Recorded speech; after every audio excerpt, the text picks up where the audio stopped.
Hello, people of the internet, and welcome to another episode of Kaiju's Corner, the show that I use to talk about anything that I feel is off the top of my head, anything that I feel is worth discussing. And so, for this episode, I brought back, from the last episode, good old Denny Roth, aka Draco Rollin. How are you doing, Denny?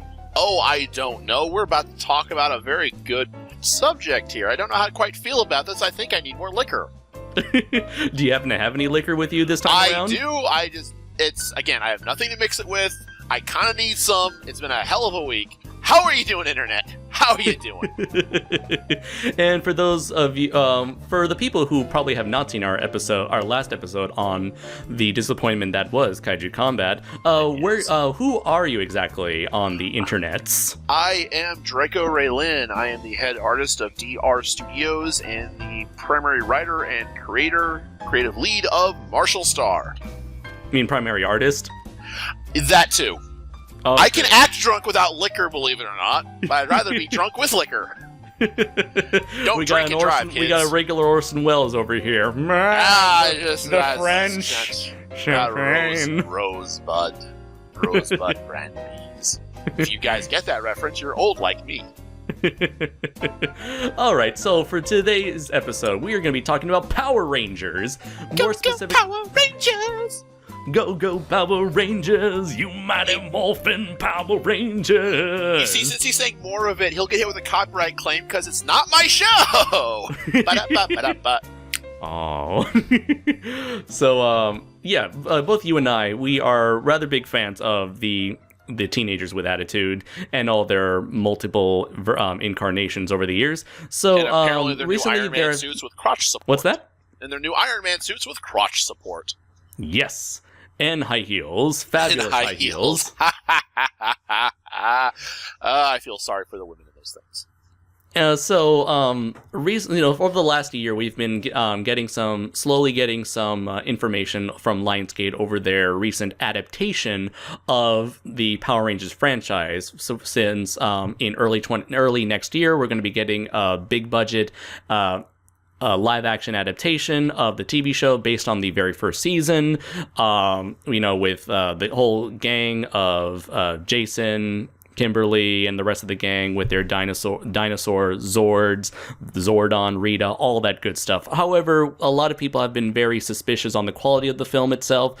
Every time we get a new sort of announcement, a new sort of reveal, there's always some sort of backlash against it. And for the longest time, I've been trying to keep optimistically or cautiously optimistic about the project, because as a fan of Power Rangers, I've always wanted to see, Power Rangers get like the same sort of cool cinematic treatment that like the Marvel characters have been getting since Iron Man, or even back when, Spider-Man first got adapted. I said, oh, cool, I would like to see Power Rangers get the big screen treatment. No, not the 1995 movie treatment, but something better than that. But however, this recent reveal of the iconic Megazord itself, this was pretty much my breaking point. Now, if you guys know me by now, outside, next to giant monsters, giant robots are like my second favorite thing of all time.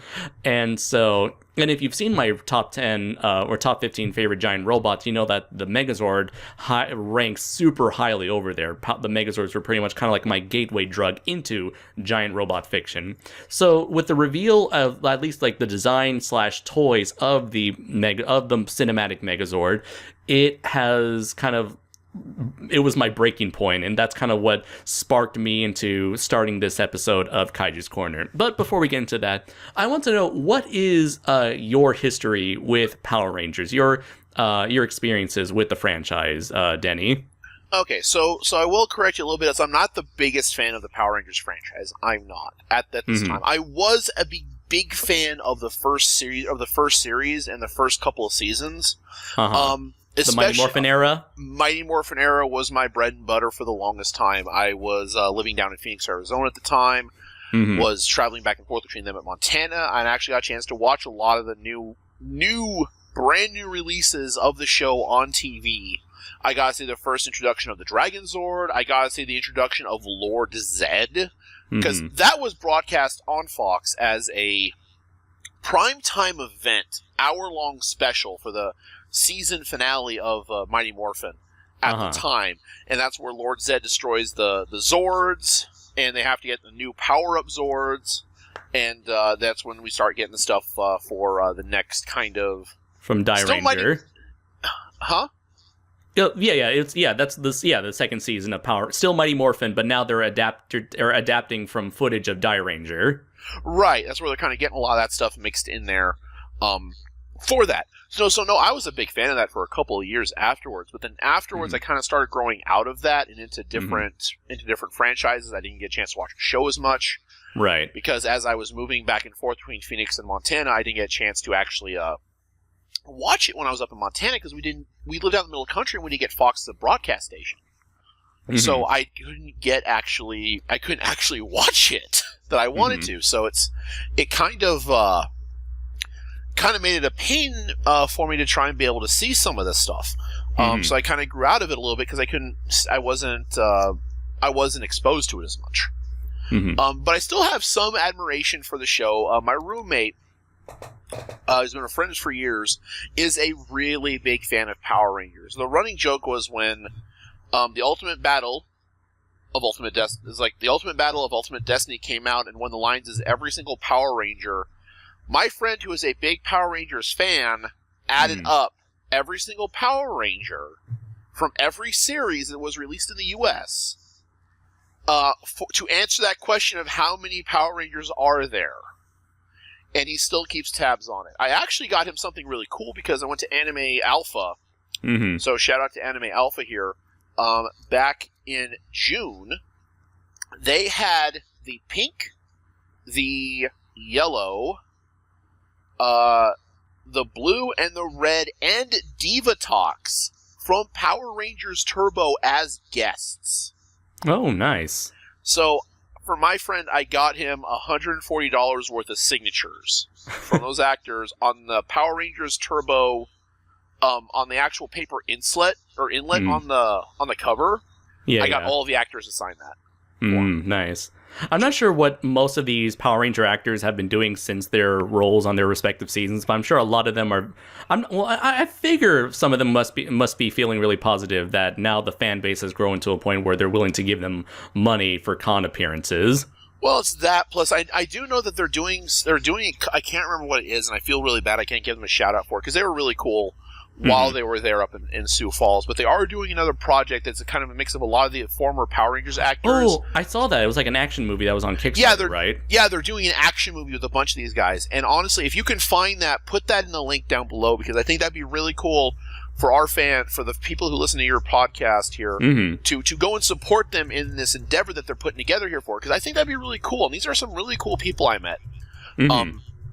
Really, really amazing people, really good people, really nice to be around, and very just kind of just nice actors and voice actors. The Order. Talent. Right, to talk with, and I enjoyed that. Yeah, that's what it's called. It's on Indiegogo. It's called The Order. That is it. Yes, that's it. So go support The Order on Indiegogo to see some of your favorite Power Rangers who are trained in martial arts, most of them, for this action adventure that they're doing here. Give them a lot of support. I think it'll be worth your time. Right. It was fun. It was funded. It gained like $138,647 on July. It was 124% funded on July 17th, 2016. Oh, sweet. So they're funded. I'm sorry. I am very horrible at keeping up with stuff, so I apologize. It's all right, dude. But you can still follow the movie on the Facebook, Instagram, and Twitter. It's under called The Order, the movie for Facebook, The Order movie for Twitter and Instagram. So order the order movie to order of the order with the order to order the order. Sorry. No problem. It was kind of inevitable. It was inevitable. Just had to get word out there, right? Right. By the way, so I just want to say, since we're on the top, we're going to be delving into the topic of Megazords. What was your personal favorite Megazord? I really liked the Dragon Zord. I really did like the Dragon Zord, and I really liked it when they combined with the main Megazord for the combo Dragon Megazord, and I really loved it when the Dragon Megazord and the Rex Megazord would actually just fight on their own, without the rest of the support of everyone. That looked really just kind of fun. That was a throwback to a lot of that fun Godzilla stomping and Showa Godzilla camp. Totally, that I really loved as a kid. After that, I really liked because there were a couple others that showed up. The freaking Ultrasaurus, this massive battle platform. The Ultra Mega. It's not the Ultra Megazord. It's like the Ultrazord. The Ultrazord that they both like combine and then get in and then just boom, everything explodes. The other one I really liked was the Turtle. There was a Turtle Megazord. Tor. Yes, Tor, that they introduced in after the first set of Megazords were destroyed by Lord Zed or damaged, so they couldn't control him. He was part of the Thunderzord set. Yeah, that's right, the Thunderzord set. So this is how bad of a fan I am. I'm a fan of the first season. I grew out of everything else. Although it's all right. Although I will say this: when I was a kid and we were going on a family vacation with my grandmother, we stayed at a hotel that was showing actually back when E was really, really young as a channel. They were going over, and there was an interview with Jason David Frank on the Power Rangers movie that came out back in like '95. And I got to see that movie. Not in theaters. I got to see it like on home video or pay-per-view or something. Same with me. And I got like the eagle. I got the white eagle Zord, which is kind of cool. Cool. On a side note about meeting Rangers, I got to meet Jason David Frank at Planet Comic-Con this last year in Kansas City. Was really cool. I got to have a selfie with him too. It was really fun. We were watching Fire Eater outside the hotel, which is kind of really cool. Nice. He's just a really chill guy too. Like really enthusiastic, just really nice to everyone he comes across. So it was a really cool event to go to and get a chance to meet him. Very cool. And I personally, I got the chance to meet was it Walter Emmanuel Jones, the original Black Ranger? Right. Okay. Many years ago at I think it was Comic-Con 2014. And yeah, he was also a really nice person to go to meet. He seemed like a very humble person, and I remember I was just gushing to him about like I was just talking to him, talking about how interesting it is to like meeting fans like 20 years after the fact, and seeing them as all grown up. And now he's saying how crazy it is that he's now much older, but now he's seeing fans that are now the age he was when he was making the show. And it was a really fun opportunity to just let him know, like from the bottom of my heart, how much like that show meant to me as a kid. And so it's always really great to meet someone from like your childhood, that like someone who was like stuck, like people who were a part of something that was so big to you. Probably the only other time I ever felt that way was when I got to just like shake hands with Koichi Kawakita one time at G-Fest and being able to personally thank him. Koichi Kawakita being the special effects director for the 90s Heisei Godzilla movies. Right. Like I said, this is some of the fun things you get to do at cons. You actually get to meet some of your fans. I got to meet at Anime Alpha. I got to meet the voice of Karma from League of Legends, and she did a whole bunch of other voice acting stuff as well. But I remember her mostly from Karma, and it was really cool because I drew a picture of Karma, had her sign it. It was going to be something for me to keep that I had. Like, I got her autograph. This is fun. And we're actually talking for about a good 5-10 minutes about playing League of Legends, because apparently she did also play League of Legends when she voiced the character, and she was actually maining Karma when she was first introduced. Really fun stuff. All of that was really fun. A really fun weekend. Cool. Really fun. I guess moving on to to go across this timeline, what was your thoughts when it was initially announced that Lionsgate was going to be creating a Power Rangers movie? At the time, based on everything else that we've seen about at the time, about, we're going to be redoing and revisiting all of these shows from your childhood and all this other stuff, I was very apprehensive about it. Because movie reboot adaptations like this have had kind of a track record of being a cash grab for nostalgia's sake. We've seen a lot of that with like 80s nostalgia, and now we're sort of delving into like 90s nostalgia. Right, there's a couple of things like that. Like if you want to look at it, because we got the G.I. Joe movies, we got the Transformers movies. We got the Gem movie. Which I'm still surprised anyone knew even existed. We got the Max Steel movie. Max Steel. We've got that one's coming out soon, isn't it? No. It came out and it bombed. Oh god. What was the other one that came out with that? Battleship. Battleship isn't really is nostalgia. That's a video game. It's like if they made a Hungry Hippo show. But on that vein, I think Adult Swim hit it best with Robot Chicken's parody of Hungry Hippos, where they're basically like they're like the Teenage Mutant Ninja Turtles, that's another one. That's another one right there. Where like Teenage Mutant Ninja Turtles, who are just these anthropomorphic hippos that fight crime as vigilantes. Not ninja vigilantes, they're hippo vigilantes. They're like a biker gang of hippos. I would watch that, and I would enjoy it, because it's going to be like a black comedy. Yeah. Kind of just slapsticky, silly, trope-heavy, just kind of a parody movie on the entire stuff, which would be amazing. Do you think that the Marvel and DC movies also fall into this nostalgia route, this nostalgia adaptation reboot trend? They do and don't, for a couple of reasons. I would argue Spider-Man does, but Spider-Man's a very specific case because we got the first 3 Sam Raimi Spider-Man movies, and then within like 5 to 10 years, we got a reboot with Amazing Spider-Man, which did amazingly well, but kind of falls flat. And then we got the Amazing Spider-Man 2, which just feels like a mess half the time. Because they're trying to build to all these subplots and everything else.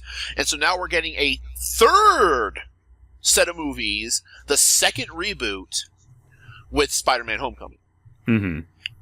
So it kind of falls into that, but I think Spider-Man falls into that more than, say, Doctor Iron Strange. Man. No, Doctor Strange or Iron Man. Yeah, Iron Man, right. for crying out loud. I mean, even though Spider-Man had like a TV show, had a live-action TV show, had a live-action Japanese show, which looked zany as hell when I saw that, from what clips I've seen of it. Spider Stringer. Spider Stringer. Mavra on change Riopodon.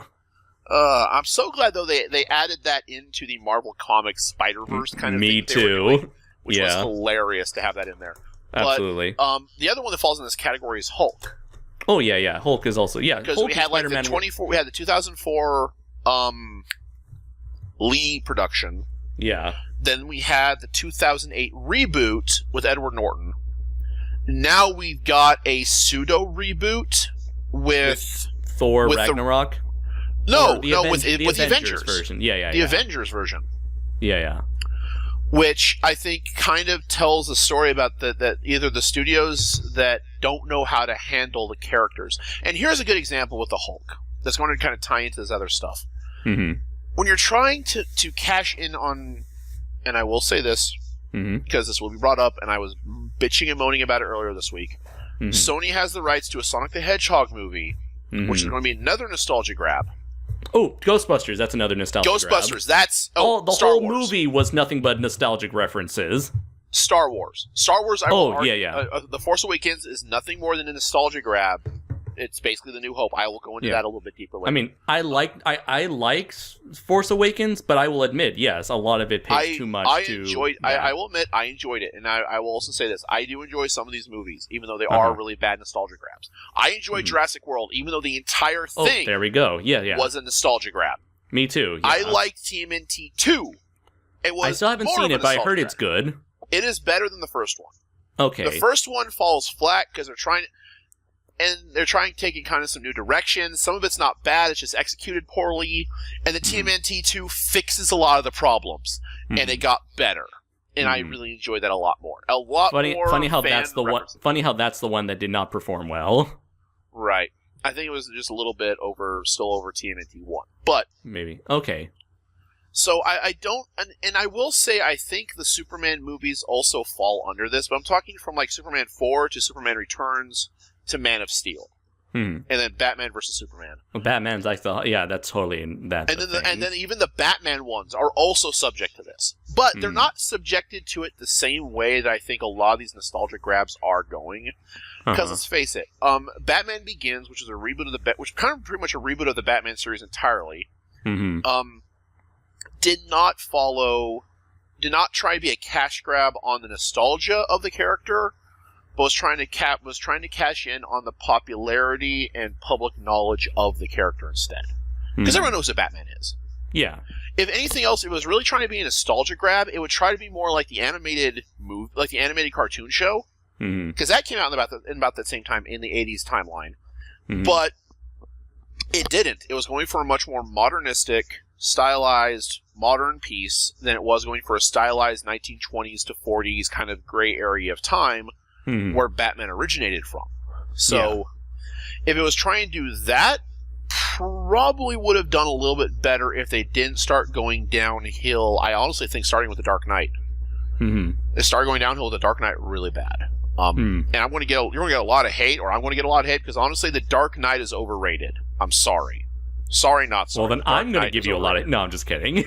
I figured you would. But it's all right. I respect your opinion. Right, and I respect anyone else, but I got bored during The Dark Knight. Like, halfway through, I'm like, is it over yet? Like, seriously, it feels like it should be over. Why the fuck are you stringing this out anymore? God damn it, people, you killed Heath Ledger, for crying out loud. Make a better second act. But I don't think the superhero movies fall into that category for the most part, except for maybe Spider-Man and Hulk. But Spider-Man definitely is turning more into a cash grab based on name recognition at this point. Because the first official reboot tanked. Well, it didn't really tank, but it's not as good. And Sony finally decided... wasn't it reported that the first Amazing Spider-Man or the second one were at the time reported to be like the lowest grossing Spider-Man movie? I thought that was the third one from Sam Raimi collection. I can't remember. Huh, okay. No. Actually, the third one I remember was breaking records. Was it breaking records? I remember reading in the newspaper way back when that it was like everyone was going crazy for Spider-Man 3 when it first came out. Really? I've heard the exact opposite. But then again, my circle of friends are very geek-oriented friends, and I usually kind of gravitate towards those circles. Okay. But I remember being there midnight showing for Spider-Man 3 to a packed theater. Packed theater. It was crazy.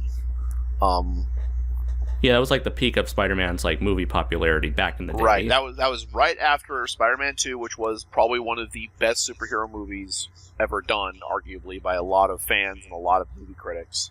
Right. But, back then, people, wouldn't even give like Iron Man the time of day. Everyone was like Spider-Man this, Spider-Man that.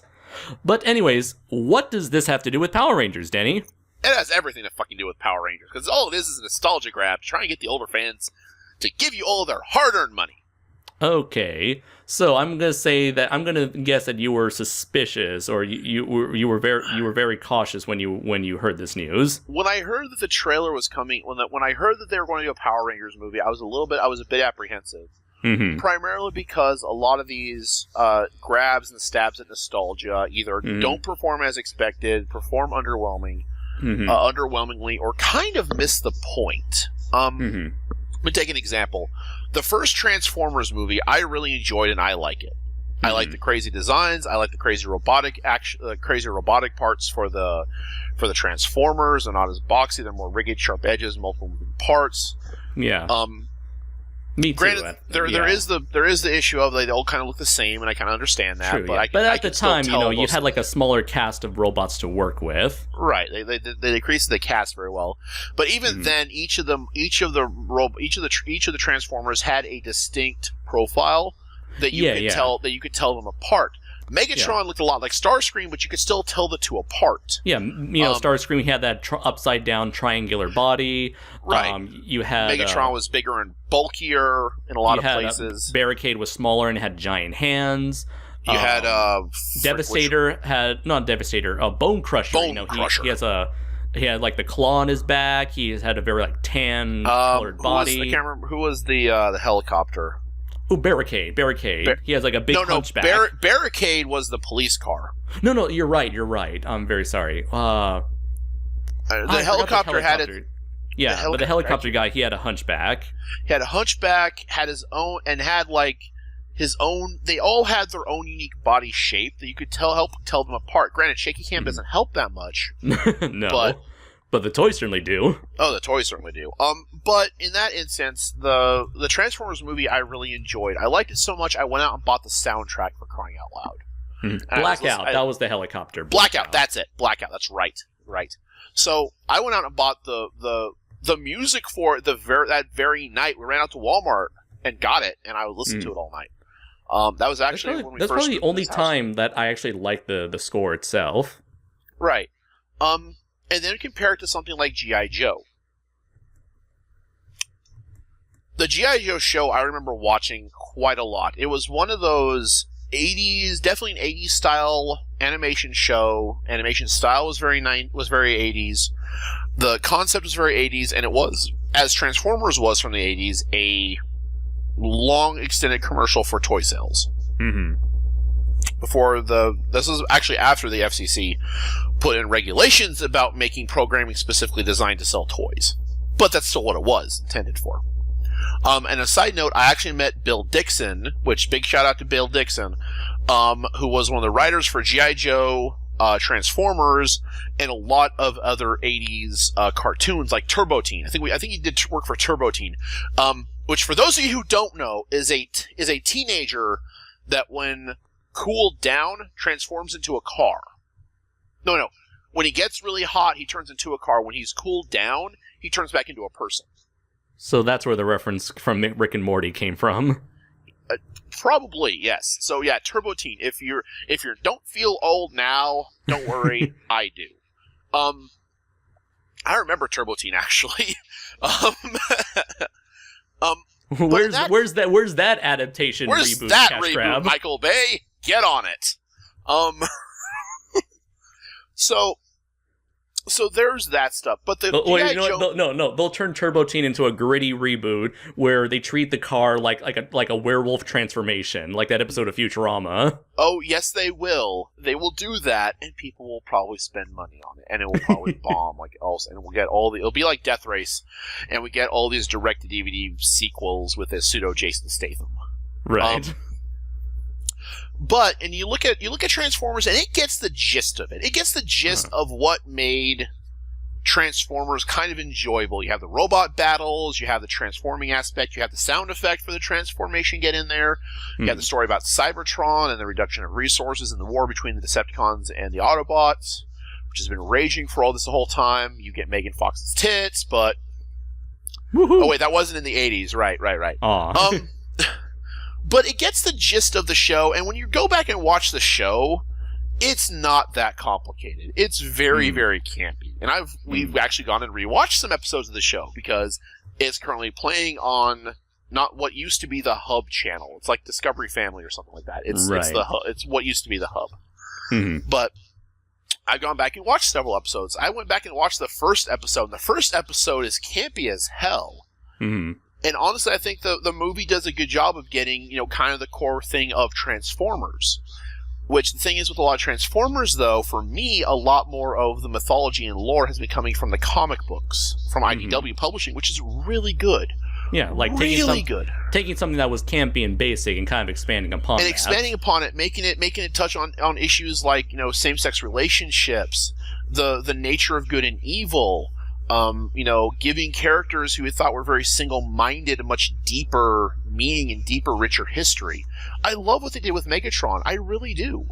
I think it's interesting, and I really want to see where they take it, and they're still taking it places, and it actually makes you think on a lot of stuff. Mm-hmm. But then we turn around and go to G.I. Joe. G.I. Joe is a comic series. Unfortunately, I've never been a big fan of G.I. Joe, so I can't speak for the comic series and what IDW's done with that.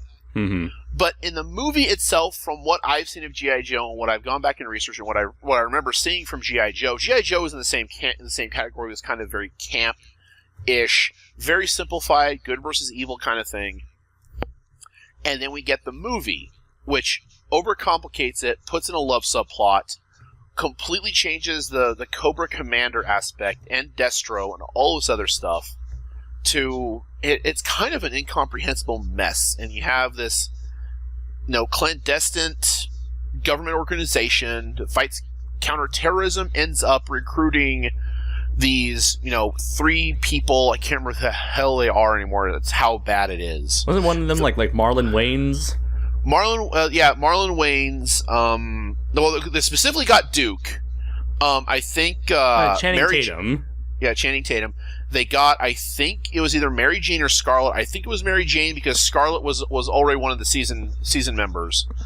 Marlon Wayans played, I can't remember the hell his name is, but it's really kind of bad. And then in the sequel, they kill off every one of G.I. Joe and all this other shit. Because they want to kind of do a pseudo reboot thing kind of with it, and they get Bruce Willis involved. No, they don't get Bruce Willis. They get The Rock involved. That's right, they get The Rock involved. Mm-hmm. I thought the casting they did for the general's name, the first one. Can't remember his name, but he was a perfect cast for that. Cast for that character. Really well done. But then they go and they destroy all of that in the next thing, and they kind of build up for this. Okay, yeah, we're G.I. Joe. We're going to go forward and do all this stuff. They kind of build up for it, but the movie is kind of eh.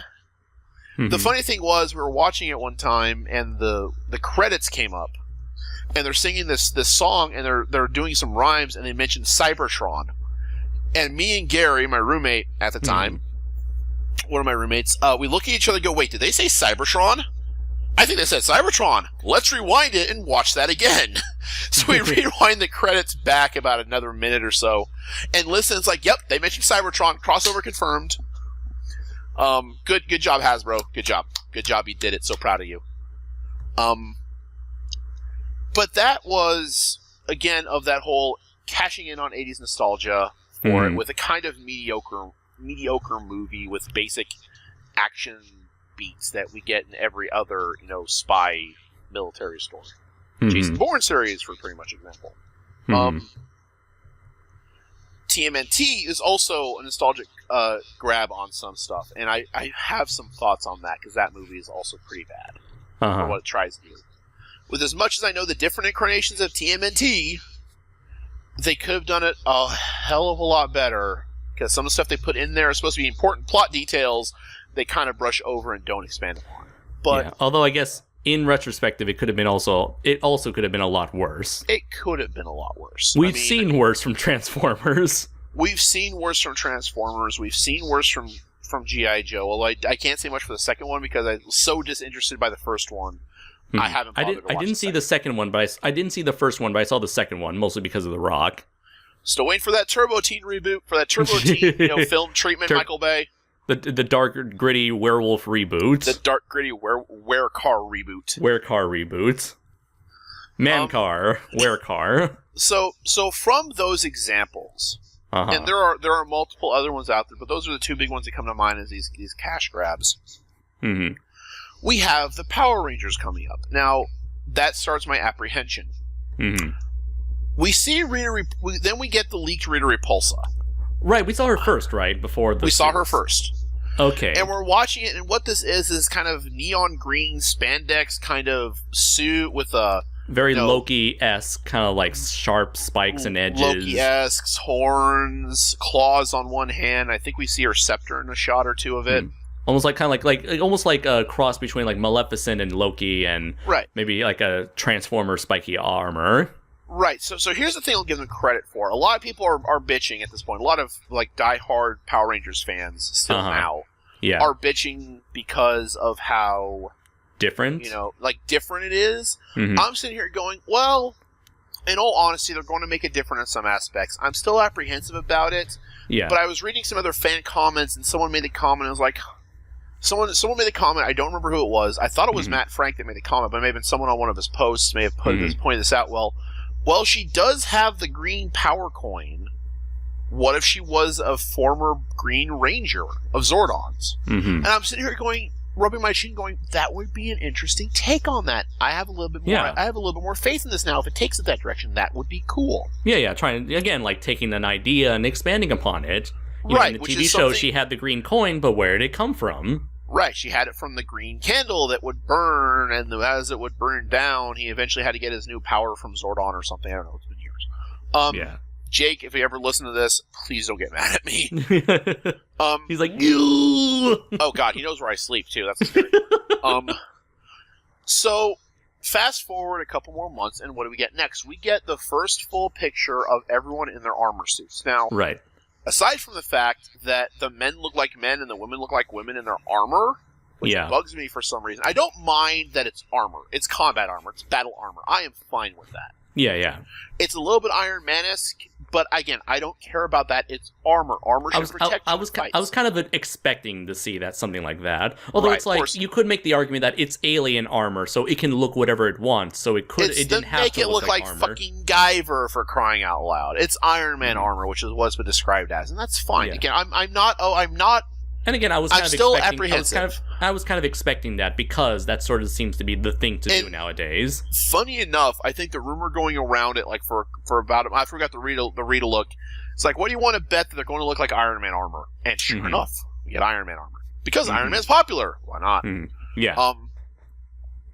So what comes next after this? Well, I'm looking at the armor, and my comments on the armor are this. The men's armor looks like actual battle armor. The women looks like close-fitting, perfectly molded tits TNA. That's all it looks like. Right. It's like it's meant to like show off every curvature of the female body. Right, and I hate that. That's not armor. Yeah, that's been bugging me for a long time in terms of like just drawing female characters in comics and all sorts of different right, and if you're going to try and make the argument that they have to have the boob shape there for their breasts, you can make that on the inside and still give them a flat chest of armor on the outside and not have to accentuate the fact that, oh, I can see where their hip curves up on their side. None of the other guys' armor does it to that extent. Like, if you show off their curvature, doesn't that show off their weak points? Yes, it does. Thank you, Armor 101. Then of course you would have the argument saying like, oh, it's Power Rangers, it doesn't have to make any sense, or it's alien armor, it doesn't have to make sense. No, it does. It does. It has to make some sort of sense with its own internal logic, which at this point I'm seeing none. I mean, you're doing it for the men, that makes sense, but not for the women. It's like you're contradicting yourself there. Right. So my issue with that is they don't have really good full actual armor on the girls. It looks like girl fashion armor, like armor for girls fashioned by men. So almost every fantasy set of armor for women ever designed. This is no Samus Aran we're dealing with. Right. Samus Aran, you couldn't tell it was a guy. That would be perfect. Like you couldn't tell. No, you thought it was a guy, but it's actually a girl because they made actual space suit armor. Or Captain Phasma from The Force Awakens. Right. Because that's Stormtrooper armor, which is gender neutral.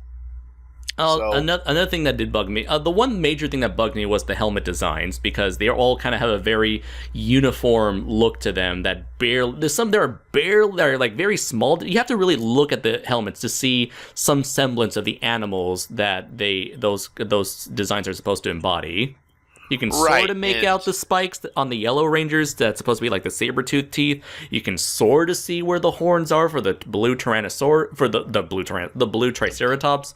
But outside of like the Tyrannosaurus, the Red Ranger himself, everyone else kind of has like a very basic like template to work off of. Right. And I think that's really sad because they missed out on a lot of what they could do with armor like that. Yeah, I've just and pulled again, up the image.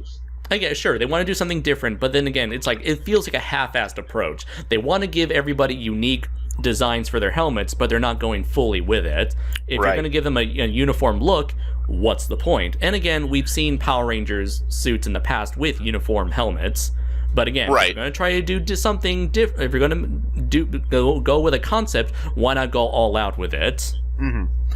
So the suits, I have the criticism about the female suits, but I'm like, yeah, it's Hollywood. They're going to do this kind of shit anyways. Right. They're trying to capitalize on Iron Man. So apprehension level set back to default after hearing they were doing a Power Rangers movie. So what we get next is the posters. The posters annoy me a little bit. And I think they annoy me primarily because they changed the race of Zach and Billy. I'm not upset. That didn't bother me, but sure, go ahead. I'm not really upset in the fact that they changed the black kid from the stylistic jock to the smart kid. As long as Billy stays smart, that's Billy. As long as Zach, whoever the hell he is still, a bit of a jock and a bit of a cocky little, fucker, fine.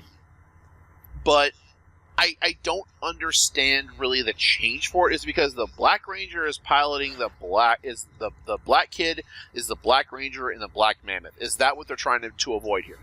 I can kind of see that, but I still think it's a very odd race switch.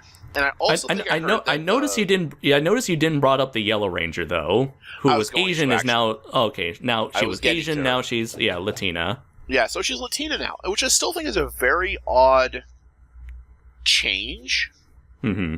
But I think the most annoyance I get out of the poster, because that's just something I noticed, and that's kind of like, I kind of don't, I kind of see, I kind of don't. I mean, it's Power Rangers. I mean, fans are going to be pissed off anyway. I'm more annoyed at some of the Zords they showed off in some of the posters. Yeah, that, it's like, what the fuck am I looking at? Right. The one that really gets me is the poster for the Black Mammoth, yeah. The tusks doesn't do not look like like a fucking tusk. mammoth. Yeah, the tusk doesn't look like a tusk. The trunk doesn't look like a trunk. If they're even that, if they're just guns and stuff, guns upon guns upon guns, because why the hell not? Hmm. I can still see part of the Tyrannosaur tail in the thigh, part of the pterosaur, part of the tiger, part of the trike. The tiger was the hardest one. It took me a while to realize I was looking at a back leg. Right.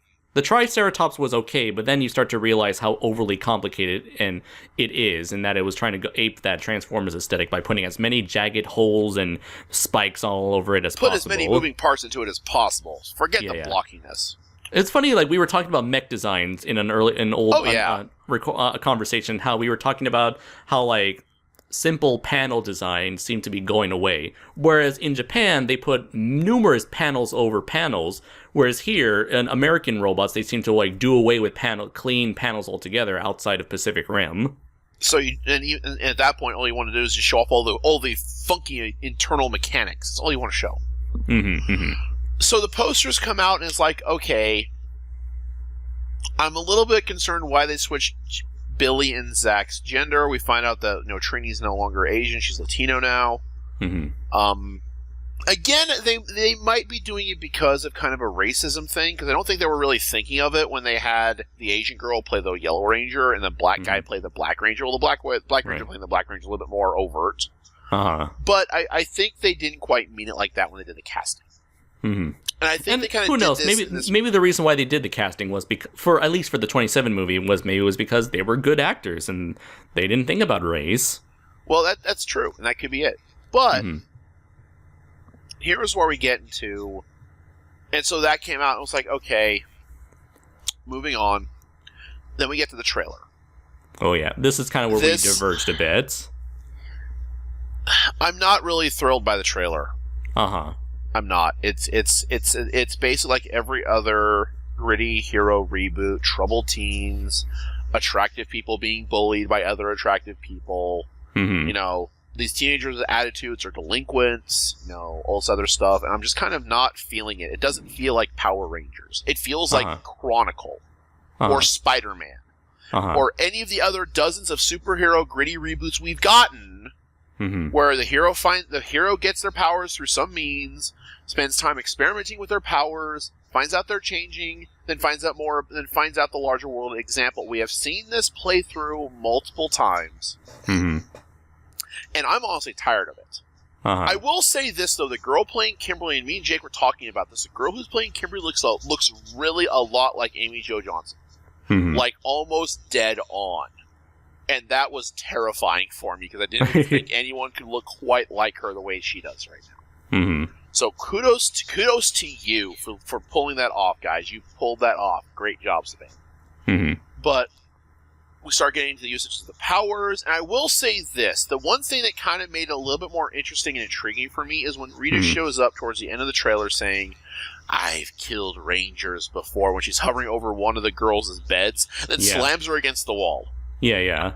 Then we get to the morphing sequence towards the very end of the trailer when the armor is starting to form around them, and it cuts away before it all covers their arms. We get to see the full armor for the first time. Yeah. And I'm sitting here watching this and going, every time I see this, I don't care about it more and more. Okay. It comes to the point where I'm really not that enthralled by it because it's going to be, I get a feeling it's going to be a lot like Chronicle, a lot like Spider-Man reboots, kind of a lot like Iron Man, a lot like all the other superhero origin stories we've got. Although I always kind of like the idea of having, like, the thing I wanted to see, like, my friends and I discussed about this, about trying to take Power Rangers in a, I know this word is kind of like a negative word to use when you're trying to talk about Power Rangers, but it's slightly realistic approach in terms of exploring how teenagers would react when given this like fantastical opportunity, get this fantastical opportunity presented to them. And so I kind of like that idea.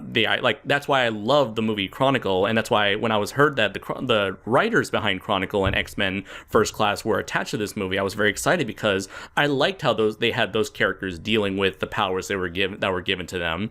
And that's why I was not as bothered by the Chronicle approach, because I thought that was kind of an appropriate twist to take Power Rangers into. Sure, it's been done with many other characters in the past, but I've always been curious about seeing how that would apply to Power Rangers.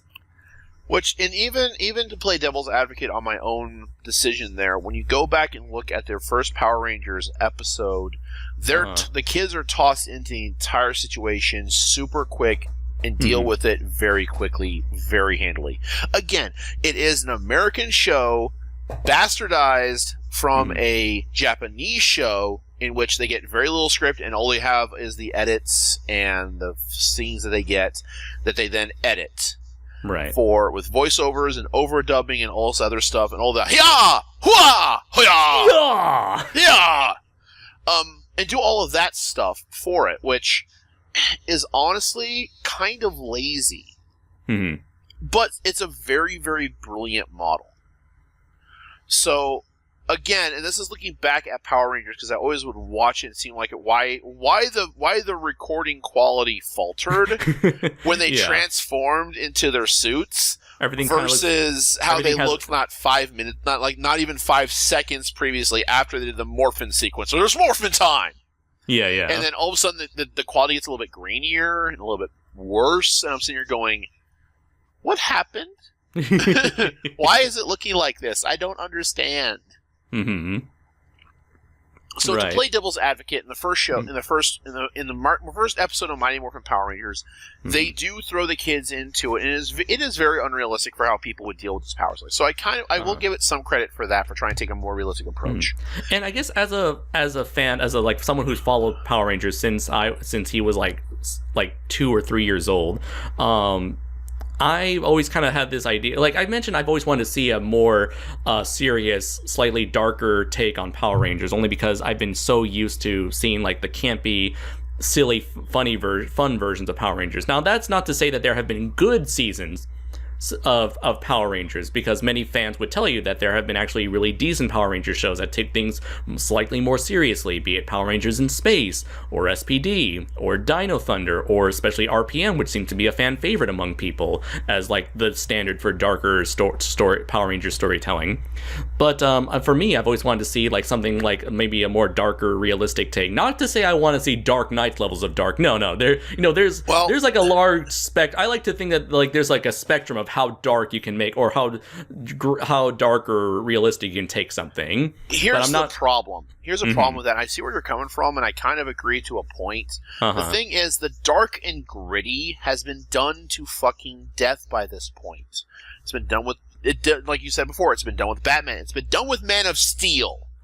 Which, as Steve, one of my friends, will point out to me that it's the fans' version of Superman that they prefer. I do prefer the Boy Scout, the bright future promise of the Man of Tomorrow. But we didn't get that in Man of Steel, and I don't mind a different take on it, but it just felt really bad. And they didn't improve this in Batman v Superman at all. But with the Dark Knight, everything almost has to be dark and gritty and realistic. Everything has to be. Everything that comes out. There's no...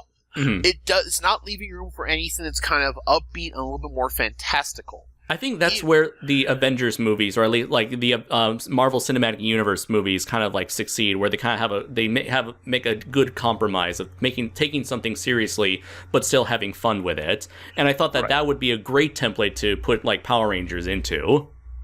Right, but the thing is, what we're getting from the trailer, and this is just basing it off the trailer at this point. We haven't even gotten to the fucking Megazord yet. No, which was kind of the inspiration for all of this, but no, continue. So the thing with the Chronicle one is it reminds me a lot of, with the trailer, it reminds me a lot of this darker, gritty realism that we think we have to be subjected to when we're talking about a group of people who transform into super battle armor, suddenly learn kung fu and martial arts, pilots a giant robot to fight giant monsters. Okay, I think Pacific Rim did it better so far at this point. Oh yeah, I loved Pacific Rim. That's like, one of my favorite like modern day movies. I think I think Pacific Rim did it better as a movie concept of giant robots fighting giant monsters with its own unique world, with its own original world, which I think was pure genius. And it's definitely a callback to the giant monsters, giant robots, genres.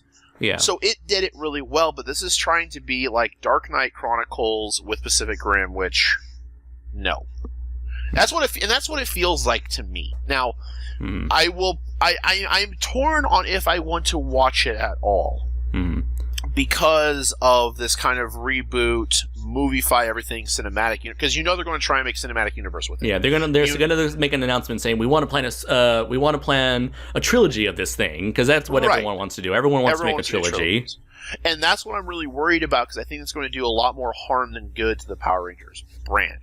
Primarily because it's caught into the same, we've got to make this a cinematic universe, which is what they did with the Amazing Spider-Man movies before Sony finally wised up and gave part of the rights back to Marvel for Spider-Man. And then Sony also wanted to franchise Ghostbusters. Then they made a whole company called Ghost Corps to deal with all the extra merchandise that's I'm doubtful is ever going to come to light. Right, and Ghostbusters is like a movie I kind of want to see, but I really don't want to. Not because they've recast all of the characters with women comedians and stuff. I don't care about that. I mean, that's fine. Take it in a different direction. I'm more annoyed at the fact that it is a complete and utter reboot remake of the established franchise. Is what it's all been advertised as. And that just disappoints me so much. And that's what I think they're going to do with Power Rangers. That's what they're going to do with a whole bunch of other stuff that Sony's just trying to do a cash grab for. And I'm really afraid that that's what they're going to do with Power Rangers. And I'm not a fan of I'm not as big a fan of Power Rangers as some other of my friends, or as I was when I was a kid.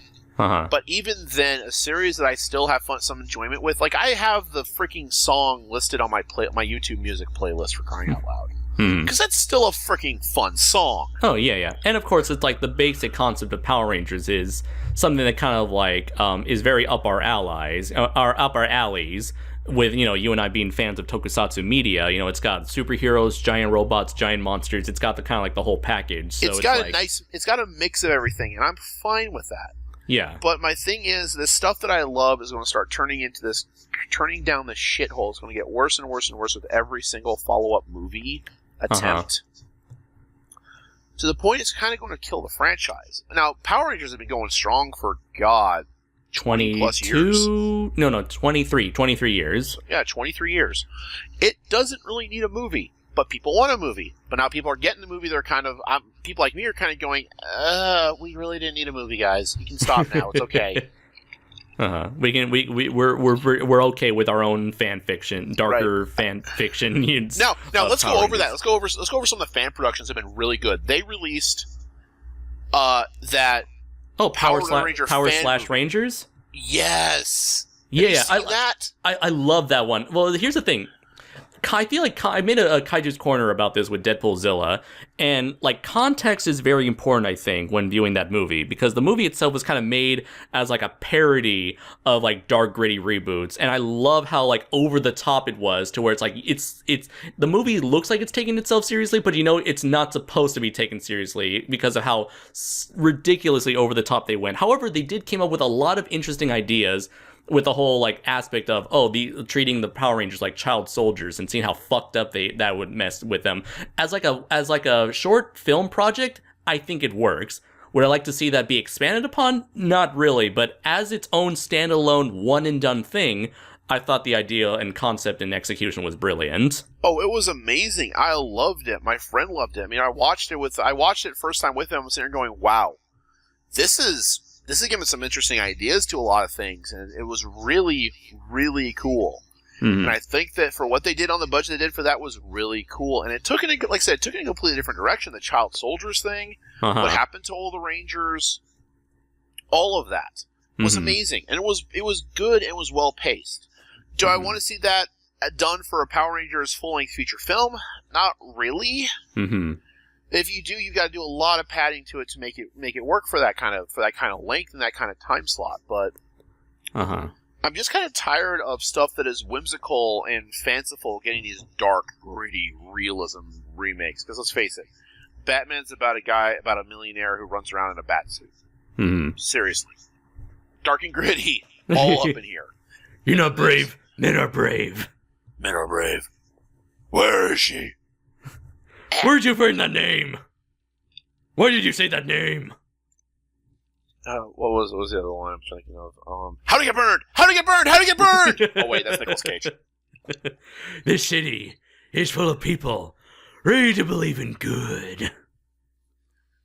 That line still cracks me up from The Dark Knight. As much as I like that movie, that believe in good. That performance is just no. Christian Bale, why? But I have to do the voice. Not that people deserve, but the one that they need. Stop it. So yeah, my thoughts What gives you the right to choose how an actor portrays a character? Because the actor sounds like he's gargling gravel. But anyways. back on that note, to the gritty realism I'm seeing, the shift in movies has been going. Like, none of the whimsical, fanciful things are getting done anymore. Everything is gritty fucking realism to ridiculousness. Which Power Rangers is more of a whimsical fantasy sci-fi adventure. Is what it is. Especially the case like 10 times fold for the original series it was adapted from, Kyoryu Sentai Zyuranger. Exactly. Whereas a bunch of ancient warriors who love to hang around with kids, and whenever a kid is in trouble and come across the mythological monster of the week, they're ready to earnestly save the day. Right. So that whimsical, magical adventure, we don't get anymore in movies that are based on whimsical fantasy adventures. Transformers, for freaking crying out loud. We kind of got that with the BFG, but obviously people didn't want to see something like that, even if it was from the master of whimsical fantasies, Steven Spielberg. Right. I don't know if whimsical fantasy, but he's the best at putting kids in danger within 15 minutes of them coming on screen. I mean, honestly. Jurassic Park, guys, come on. But no, that the dark, gritty realism that we are seeing as a society prevalent in all of our media is becoming kind of a problem. And especially when he's trying to take that with stuff that has this whimsical thing, you're making it dark and gritty and somewhat comical, depending on breaking tension or not. It just doesn't quite do it for me. I mean, I kind of like a couple of things I've seen in it. I mean, I kind of like that they're all kind of grouped together before they become Power Rangers. They're all kind of, which I'm presuming from the trailer. Now they could mix up a lot of the scenes in the movie, which is entirely possible. They find it at the old quarry where the old command center used to be, and they find the power coins and the jagged rocks. They find the different dimension under the water, I presume, in the quarry as well. You got how they learn Kung Fu. I kind of like some of this stuff, but I don't like it together as a package. I like these individual ideas. I think they're going to take too much time expanding on, because it's another origin story, which we get so many of those, you can pretty much pick out the beats they're going to go through every single freaking time. But my apprehension level raised after seeing this. So my apprehension for this entire Power Rangers project just went up from seeing this trailer. And I saw it on the full movie screen on Thursday when we went to go see Doctor Strange. So, and even more so on the screen. I'm sitting there now looking for details and stuff that I can't really see very well on my computer screen. So I'm looking for details and what's there and stuff. And again, the girl playing Kimberly looks exactly like Amy Jo Johnson. I don't know how, but she is a dead ringer for her. Dead ringer.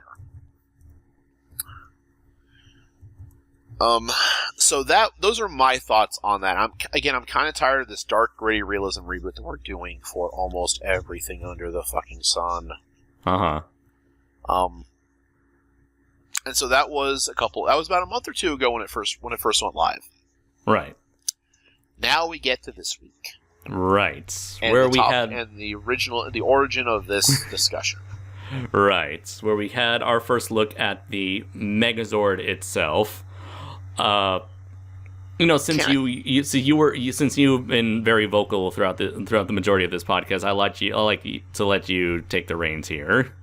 Continue to take the reins. Hijacking. It's my show now. There's a reason why I have you on here, because you're a very opinionated person. You have a lot in your mind. I am full of I'm very full of unpopular opinions, as your fans will learn. Which is why I think you're perfect for this. So I'm perfect. Dance, my puppet, dance. Just play a little organ.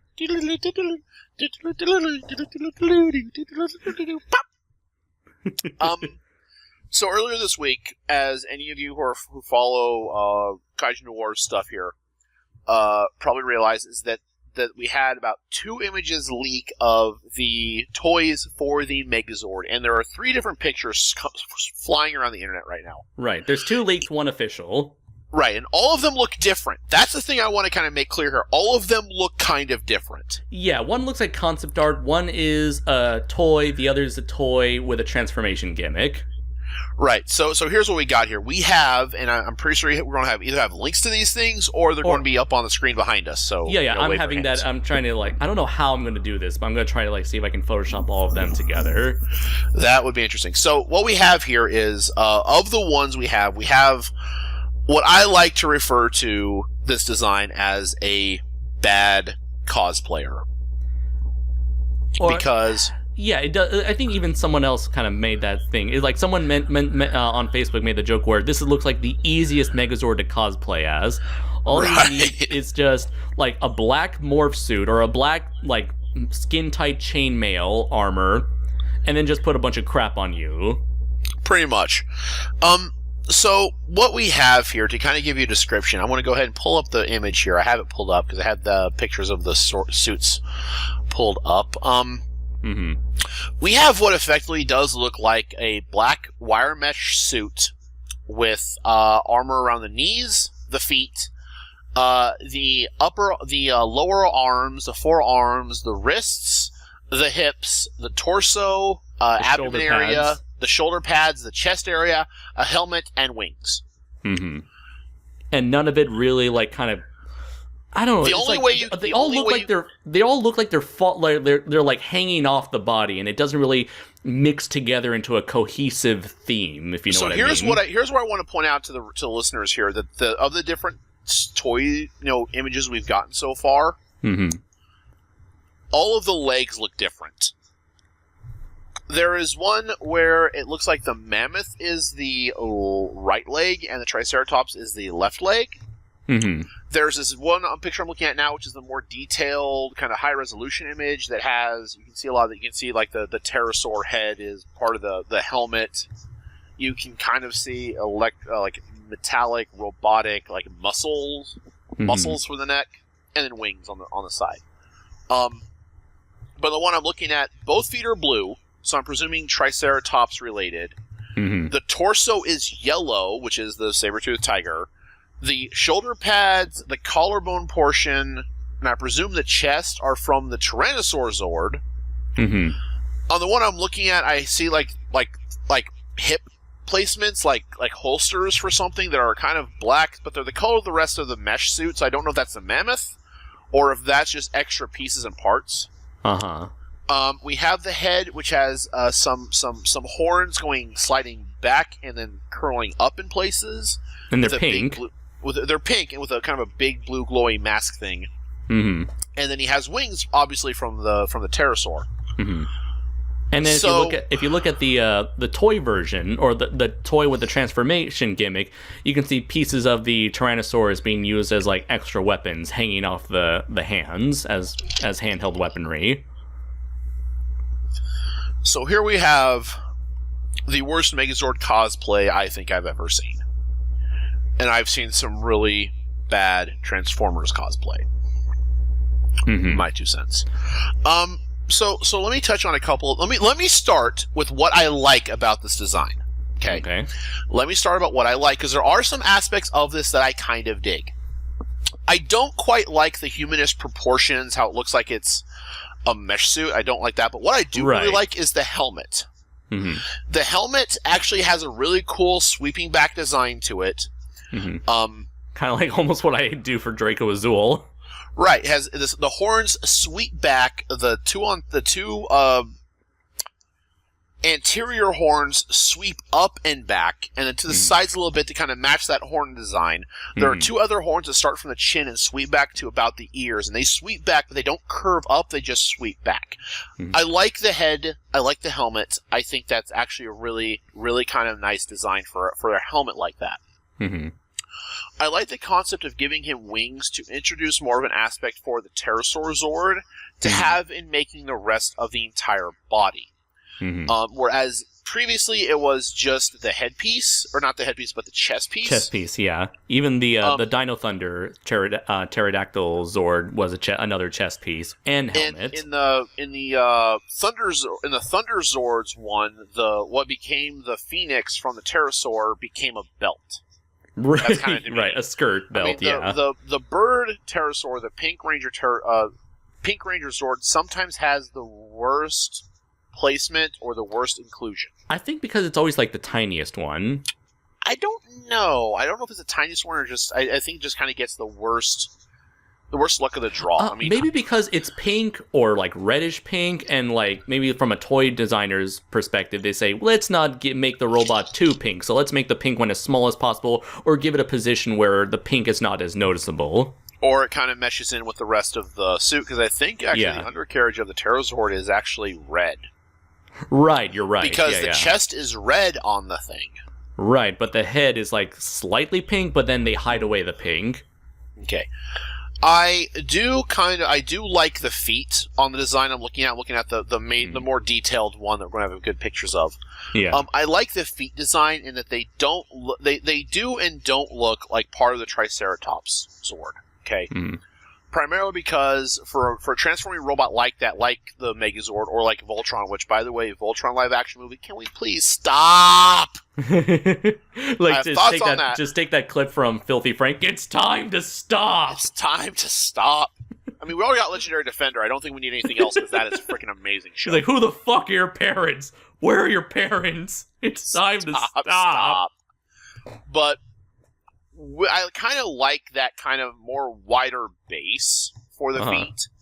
Again, I will say this: I kind of like where they have the Saber-toothed Tiger Zord located to the point where it looks like its paws are actually resting on the thighs as placement holders for kind of where it's going to be moving those parts, and kind of help put all that together. Granted, it doesn't conform or transform quite like the original show.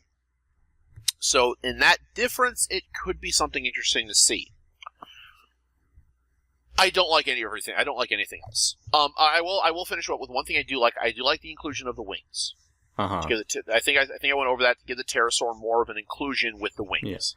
And we've seen plenty of other Megazords in the past that have dealt with, especially the animal-themed Megazords. They would often have at least one Zord become the wings, be it like the Ninja Megazord or the Shogun Megazord using the Falcon Zord as the wings, or even like in Lost Galaxy where you had that green griffin-like Zord become the wings of that Megazord. It's a common motif that's popped up every now and then. So I don't mind that so much on this. The thing is that gets me the most is the aesthetic, I think. The aesthetic, and I think they're just disrespecting the source material at this point. Right. I think like Chris once told me that it's like the way this thing comes off. It comes off as if the designers thought that they were better, that they thought that what they had was better than anything the Sentai could have originally came up with. So it's like, let's not do anything close to that because we think we're better with with our shit. And I think again, let's bring this back to another topic of to play devil's advocate. That some of the stuff that we've said so far that your listeners are going to pick up on is that we don't mind introducing new aspects to it. Right. We're also kind of being a little bit of purist in the fact that from what we see here, it it doesn't seem, it's not the Zord. It's not the Megazord. This looks more like battle armor for someone at like a human size. Yeah. Well, some people have commented that this looks like a Battleizer, which I think were introduced after you dropped off of Power Rangers. Battleizer armor is like extra armor, like big gaudy looking armor attached to like the person, to a one ranger, usually the Red Ranger's chest, feet, and arms. So they would use, like, it's basically power armor that they would wear on top of their, like, regular spandex-clad ranger suit. Mm-hmm. And this looks like, because of this, the fact that this looks like chainmail mesh spandex suit, it looks like a person wearing Battleizer armor as opposed to an actual giant robot. Right, and I think part of that, and let's also bear in mind to play devil's advocate here for the side that we're taking. Yeah. This doesn't look like the Megazord at all, except in very, very brief passing. Yeah. Now, I think I will make the argument that not only does it look like, it does not look like the Megazord, it doesn't look like a robot, I would argue. I would argue that it does look like a robot because of the musculature in the neck that I'm looking at, and the fact that it's still got some robotic aspects to it. Uh-huh. You being the giant robot connoisseur may disagree with me on that, and that's fine. But to add into my main point of, it is a different introduction into what we consider the main storyline in the main series. Uh-huh. So, are we wrong to say that we don't like this, but we do like adding in new ideas?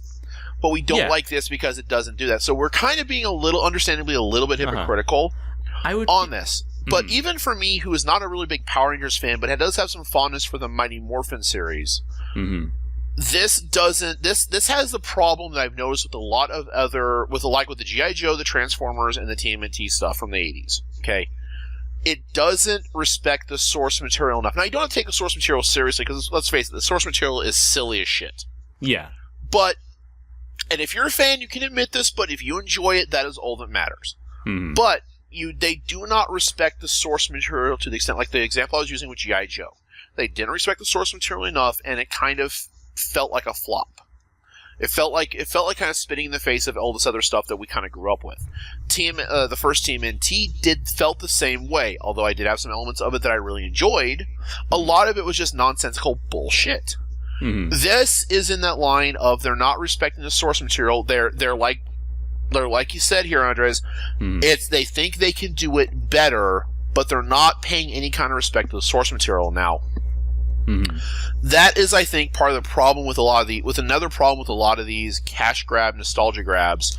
We're not paying respect to the source material at all. Yeah, and you can tell, like, this movie is obviously being targeted at an older demographic that happens to be fans of the original Power Rangers, who would probably want to see something that looks like the original Power Rangers. Like, it doesn't have to look like the original stuff. Like I could probably draw a better modernized giant robot.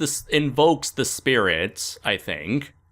Right, and you could take some different aspects. You could have the Zords combined in a slightly different way, although I think to pay respect to the material, I mean, still have the Triceratops make up one leg, have the Saber-Tooth Tiger make up the other one, the Tyrannosaurus Rex making up most of the body, and then the Mammoth making up the arms, and the Pterosaur making up the chest plate as a base, as the bare minimum.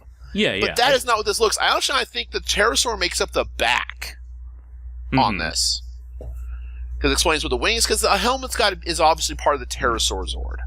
Like, I'm gonna send you on through Facebook some images, like fan interpretations of the Megazord, where again they take the aesthetics into very different designs, but at the end of the day they still look recognizably like the Megazord, just with like modern day different artists' interpretations and aesthetics. Right. Okay. So the top one you sent me here is very Pacific Rim-esque, because they use. Oh yeah, it's a Photoshop. Yeah. It's a Photoshop of Gypsy Danger, which by the way, a lot of people have made comparisons saying that this thing looks like Gypsy Danger.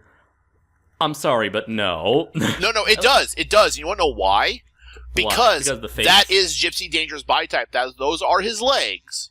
Those are his arms. The shoulder pads are different, but it still has the massive wide chest. And even where the eyes are, it's a Gypsy Danger Photoshop of Gypsy Danger. But I would say I can tell because I recognize the parts of him. I would say at least with Gypsy Danger, he has traditionally panels that look like a traditional, what you would find out of a traditional looking robot, whereas here they went with more organic looking musculature. And Okay, that's the thing that bothers me the most, and why I refuse to call this thing a robot. Okay, so the second thing you sent me, it actually kind of bears some resemblance to the thing we're talking about. It has a very more humanoid appearance, not quite as bulky as the original Megazord. You can obviously see some kind of muscle definition trying to be put forward with the animal parts making up the suit, which is fine. But still does retain enough inspiration and enough references to the previous established canon. Because even in this one, we've got wings on the back of the second one. And actually, you should show these pictures to your viewers in the links below to show what we're comparing to, so they can see what we're talking about. Yeah. So the second one you're showing me, it has wings, but it also has the pieces going where they need to be and where they are supposed to be, more or less. Since they paid respect to the source material.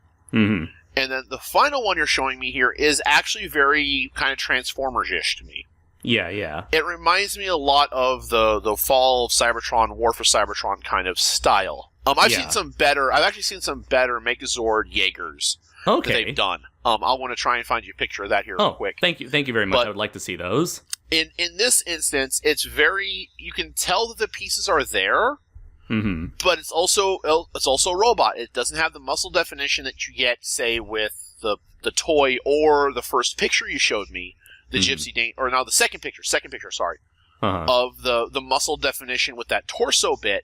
But it's still recognizable as the Megazord, which is also kind of a popular thing. And even if you went with it doesn't. I would understand if you want to move away from the Megazord Daijujin original design, which is obviously what they did here. But it's I would be okay with moving away from the design, moving the different body part color patterns around, or not giving him the helmet or the sword and shield, as long as it kind of looks like the Megazord. And whenever I would think of the Megazord, I would think of a very blocky, boxy sort of proportion, a very old school retro feel, or at least something akin to the Jaegers from Pacific Rim. The Jaegers from the Pacific Rim, they kind of felt to me more like Megazords than this thing does. But I feel you're moving too far from that. So here's the picture I did. This was a picture done when Pacific Rim first came out of a Megazord and Dragonzord kind of Jaeger team. I saw this one. This is beautiful. It is beautiful, and that's perfect because yes, the Megazord and the Dragonzord are very Jaeger-ish because that's what Pacific Rim was borrowing from. In all honesty, Pacific Rim did it right. Yes. There are some others, there's a Dragonzord one that kind of feels very Jaeger-ish, but that's the one I was thinking of, and I think that one did the best job, of showing how you could do a regular kind of robot-ish thing with the Megazord setup, which I think did it really, really well. And I think they could have done something. They could have gone with something like that, and it would have been pretty great. And that's the thing. That's the thing. The Megazord setup. When people think of the Megazord is a combiner. It's a robot comprised of smaller robots. This thing, however, does not look like a combiner robot in the slightest. Now, on my Facebook page post, I've theorized that perhaps that this thing was really more like a fusion, whereas the Zords individuals, we've seen how overly complicated the Megazords look like, judging from the teaser posters. This looks like it reflects none of that outside of the chest and the feet and the stomach. So I theorized that perhaps it was all these Zords are going to morph into this humanoid shape. I've seen some discussion I've seen some discussion like that where they're going to try and probably try and go a lot with the angle of their nanotechnology or nanorobots that reform into this thing. Right, and I feel not only does that miss the whole appeal and charm of the original Zords, I feel it kind of misses the whole point of and it's a very lazy design. Rather than trying to take the time to find out how these robots can conform into this humanoid shape, using nanotech to me just feels like a very lazy route. It does because, like you said, the charm of the Megazord and of Power Rangers is you have this combiner weapon. It's telling you about the power of teamwork. Yes, which is a lesson that overstretches, especially in Super Mega Force, because that was the last Super Power Ranger series I've ever seen. I'm sorry. And oh my god, the nostalgia factor is through the damn roof. I actually liked it because it was campy as hell. I actually enjoyed it. It was bad, but it was good. Especially when it starts kicking in the original theme. I'm like, yeah! Blood pumping, baby! But on that note, the power of teamwork is something I think that Power Rangers is kind of, for the American audiences, because I can't speak for the original series, Japanese, for the original Japanese versions. The American series does a lot to push forth and emphasize the power of teamwork to overcome obstacles. And the obstacles, of course, in this case being the Rita Repulsa threatening to destroy the city, fighting the potty monsters, and trying to fight and win friendships, and to show you that there's a different way of combating problems instead of just very straight-on anger issues. Which the Power Rangers, for the American kids, if you remember these little, Power Ranger says moments, or Power Ranger, life lessons, did a really good job of trying to emphasize that, there's different ways of dealing with your problems. You don't have to act this way all the time. Just because you have the power to do something doesn't mean that you should. And your friends will help you throughout the hard times, and your friends will be there to help you with it. And there's nothing that you can't overcome without the power of teamwork. This is even by your powers. This is even. I was going to make a joke of like, by your powers combined, I am the Megazord. Kind of ridiculousness. Now we just need Mati with heart, and we're good. But the thing looks like it appears to have a heart in the center. Where do you think the freaking command center is in the damn thing? I thought it was in the chest. Yeah, this could be just a command center.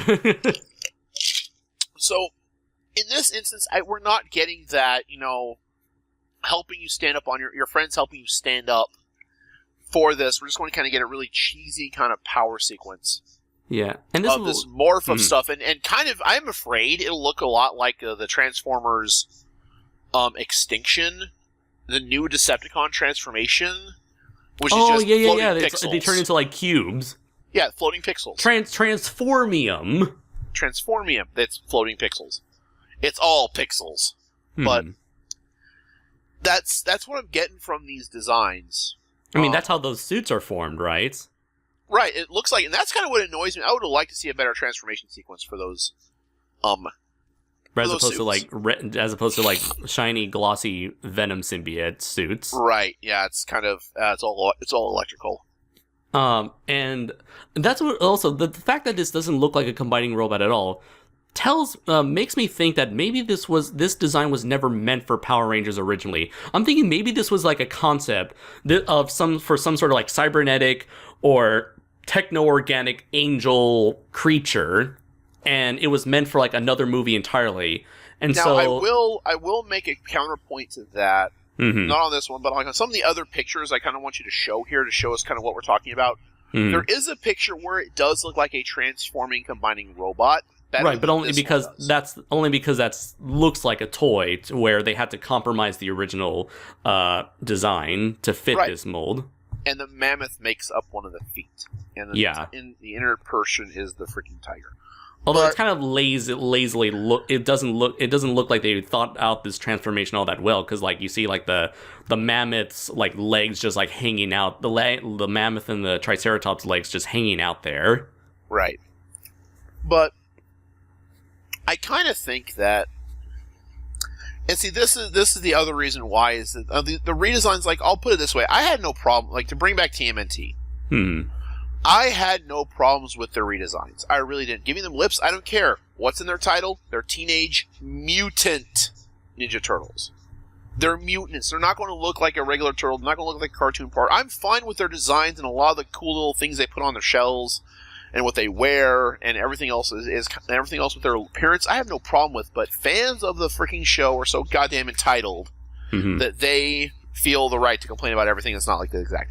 Now, to counterpoint that over to this discussion, we're kind of doing the same thing and we're bitching at this. But I think in our case, and what we're talking about is, again, that disrespect for the source material. It's kind of what they did for Godzilla 98. Now, again, for your fans, I'm a big Godzilla fan. I actually, and to alienate myself even further, I actually enjoyed Godzilla 98. Okay. I did remember thinking during the helicopter fight chase that this isn't Godzilla. I did think that. I do remember that.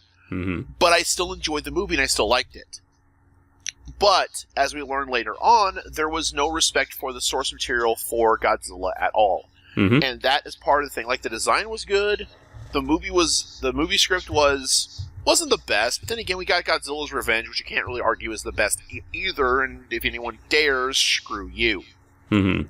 But the context is important in that one, too. Context is that was made for, like, 5-year-olds, so, bite me. Mm-hmm. But in this case, I did enjoy Godzilla 98. I do like Godzilla 98. I like the design. Some of the characters, I like Godzilla the series a hell of a lot more because it fixes some of the... It does do a better job of characterization and character development for a lot of the characters. Mm-hmm. But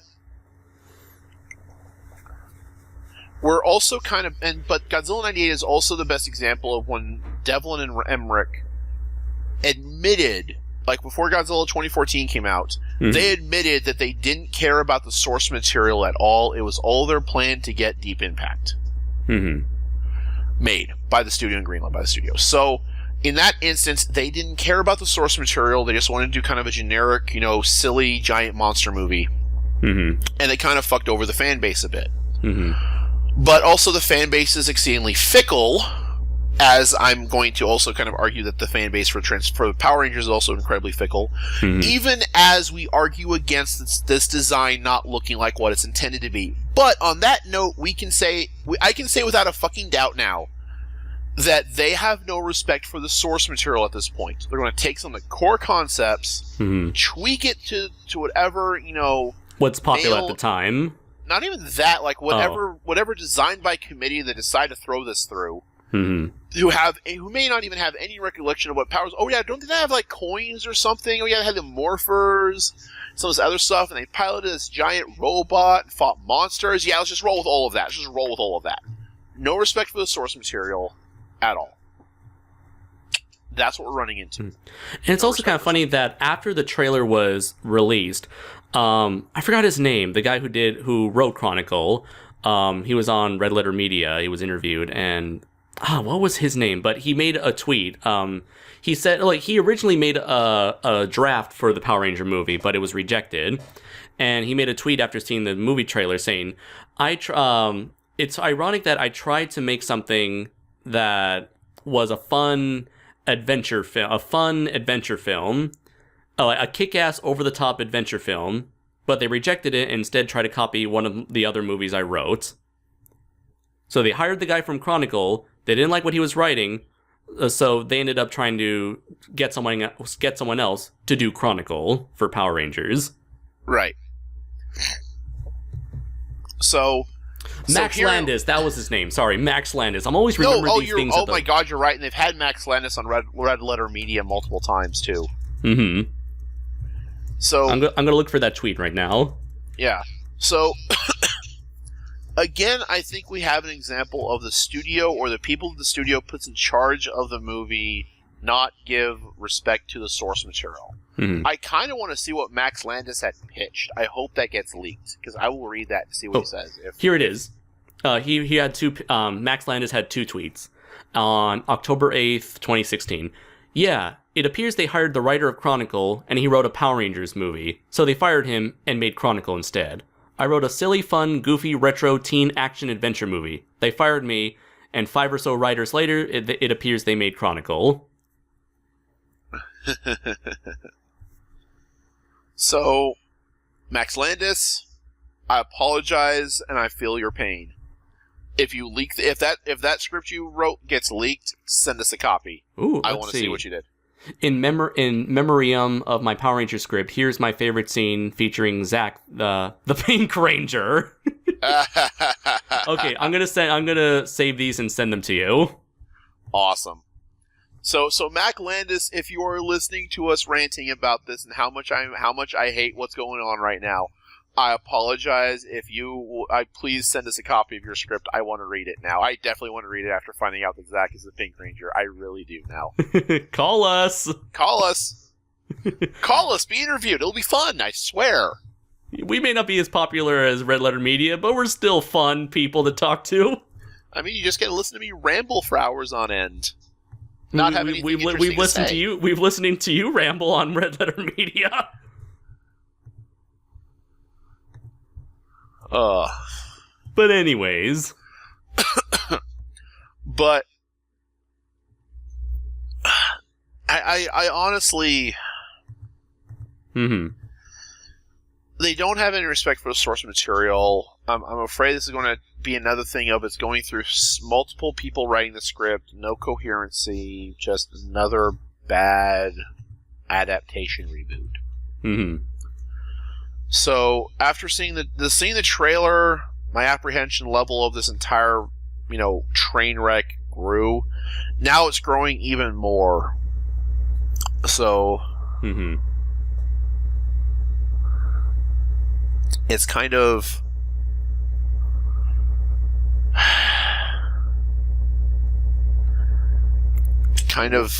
really sad, I think. I mean, it's possible that you can still hope for at least a good narrative out of this. Like, aesthetically, it looks like it's a mess, but possibly narrative-wise, we can get something decent out of this. Oh, okay. It can have really bad aesthetics and a good narrative. It can still be a bad movie. You can have really good aesthetics and a bad script. It can still be a bad movie. All right. But I think, and that's a very cynical view on this. It really is, and I'll fully admit. Hell, we didn't even get to the. This is a funny thing when you think about it. We're getting the kind of the reverse of Godzilla 2014 here when you think about it. We haven't heard Bryan Cranston once as Zordon. That is true. So he could have and a role. How many times did we hear Bryan Cranston in the Godzilla 2014 trailers, and he dies within the first 40 minutes? Very true. So we're getting the reverse Bryan Cranston here. We're getting the reverse Godzilla 2014. So it's, again, I am very, very, very, very kind of disappointed and very apprehensive about this film. Hollywood has this problem, and I'm going to go back to this. I know I've gone back on this a couple of times already. Has a very bad problem of how they expect to do these nostalgic cash grabs. Like, hey, Power Rangers used to be popular. Let's do a Power Rangers movie. That'll be popular. That'll make us some money. And what they do, they go and do it. And everything we're getting is just making the fan base kind of hate the idea of what they're doing. I mean, Power Rangers movie, I even saw, I was like, Power Rangers movie? They're going to do a Power Rangers movie? I was like, why are they doing a Power Rangers movie? Stop it. Stop it. They did it already. It didn't do very well. But I honestly still think that it is absolutely possible to make a good Power Rangers movie. I'm not saying it's not, but if if this is what they're trying, then they're sucking balls at it. I mean, it could be so much better. I mean, you can do, and this is going to be a topic of pandering to the fan base, or what I call pandering to the fan base, because the fan base feels it's entitled to shit. So as a counter argument, the fan base really has no say in what they do here. They can either enjoy it or not enjoy it for a variety of specific reasons. We're probably not going to enjoy it because of the reasons that we've gone over so far. But the studio, Saban, and everything else associated with Power Rangers is not entitled to us for them to make a movie that we want. Unfortunately. And that's the sorry, sad truth of it. Now, do you think that this movie was made for people like us? No, this movie was made specifically because the name Power Rangers is attached to it. Power Rangers is still a thing 20 years later. Hey, let's make a Power Rangers movie of the first season. Why not? It's a money cash grab, is what it is. It's a plan to still do the same thing they're doing with Spider-Man, Batman, Superman, all of this. It's what they did with Superman v. Batman, even though that movie was terrible. And this movie's probably going to be terrible too. It's sad, and it's what they did with Ghostbusters, for crying out loud. Because honestly, I think what they're trying to do is they're just trying to do a cash grab for nostalgia. That's all it is. I mean, that's all Jurassic World was. And I'm a big Jurassic Park fan.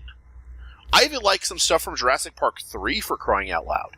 I really like The Lost World, and Jurassic Park was a great movie and great book. Jurassic World tries to be clever in its commentary on our grab for what we think nostalgia is versus what reality is. But it does a poor job of it. It tries to be self-aware, but fails at it. But that's part of the problem here. Like, TMNT's a nostalgia grab. Granted, watching that in Jurassic World, I feel a lot of nostalgia. Don't get me wrong, I feel like freaking nostalgic for Jurassic World because, they're doing the Cup scene. Oh, it's a visitor center. Oh, it's a remake of the freaking, when they go out and see the park for the first time. No, it's the Dilophosaurus. It's a hologram of the Dilophosaurus. Oh, it's a hologram of the Dilophosaurus. Oh, it's a T-Rex. Same T-Rex. Hooray. But that pandering to that is what's really killing it. And that's kind of what's stifling any kind of new idea for getting out there for any kind of thing. And honestly, I'm kind of worried about the Voltron reboot. I mean, I was kind of worried a little bit about Voltron Legendary Defender, too. I was a little bit apprehensive about it. I mean, I never saw Voltron. I never saw Voltron Force, but considering how nobody talks about it, I can only assume that it wasn't that good. It had problems, and I've seen it. And I did kind of enjoy some aspects, some new ideas they brought to the table. But what it was, and this was the horrible thing, is it was an American-made sequel to basically what Power Rangers is. It was an American-made sequel to a bastardized Japanese anime that was heavily re-edited for American audiences. To the point where the entire story of Beast King Go Lion is completely butchered from everything else. And I will give Voltron Legendary Defender a good credit for this because it's a remake of the Americanized version. It's not a sequel to it. It's kind of a remake with a lot of throwbacks to the original Go Lion and Voltron Guardian of the Universe. So it's doing a lot of callbacks to that, and it's a retelling of the story, which I have more respect for that because they throw in a lot of like tidbits and nods and winks to the original Go Line, as well as the Voltron Defender of the Universe. As well as adding in new twists on things, which makes it entertaining. I mean, spoiler alert, Pidge is a girl in this. Which is mind-blowing. And it was like, oh, she's a girl. Yeah. Okay? But it doesn't hamper or affect the character like that, which makes it really interesting like that. So, and I've seen most of Voltron Force, and it tried very hard to be a sequel to a series that was a bastardized version of a Japanese anime. It was like if someone tried to do an American-only sequel to Samurai Pizza Cats. Which in some ways is even worse than Power Rangers or Voltron. So, that's kind of what we're dealing with here in a way. But I'm also really worried about the Voltron live action because that thing has been in development hell for like, what, 20 years now? Almost. I think it was still in development hell when Cloverfield came out back in 2008. Yeah. So about like 18 years, I want to say. Yeah, because people were saying... No. Wait, 2008, 2018. No, I'm an idiot. 8 years. Yeah, because people were saying how it was, I'm thinking how it was, how they were saying when the Cloverfield trailer came out, that people were saying, oh, they're saying it's a lion! No, they're saying it's alive! You can't freaking hear.